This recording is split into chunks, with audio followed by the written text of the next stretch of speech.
Okay, so what have we got in this summary here? We need community.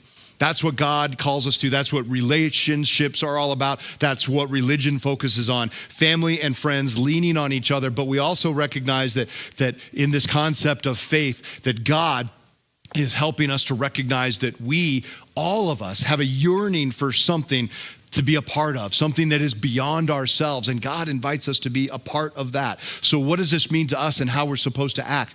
We are not here right now today successfully defending Christianity. I did not do that just now. I think what I did, though, is I established that religion, and particularly Christianity, isn't bad for you. It can be really, really good for you.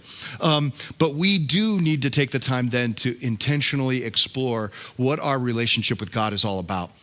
Tyler Vanderweel said this. He was another Harvard professor, and he's an expert on mental and physical benefits of religious participation. And he actually believes that Christianity proves to be the best framework for understanding the different aspects of human reality.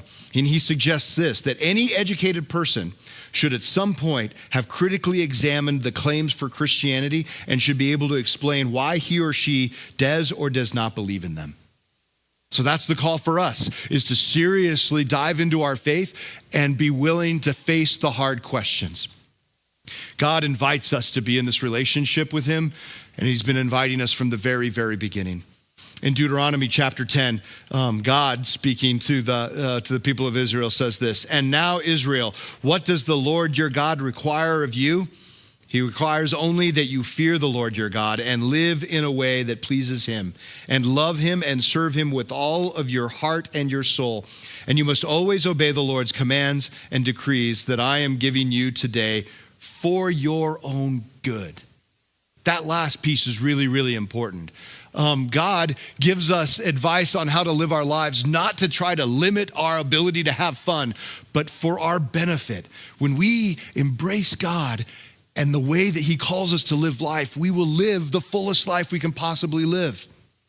In contrast, we could try to do it the world's way. Here's the Apostle Paul speaking to the Colossians. "Don't let anyone capture you with empty philosophies and high-sounding nonsense that comes from human thinking and from the spiritual powers of this world rather than from Christ." There's a world out there that is trying to derail us and take us away from God. And God is saying, if you want to live the fullest life and an eternal life, that can only happen with me. So we get to do that together.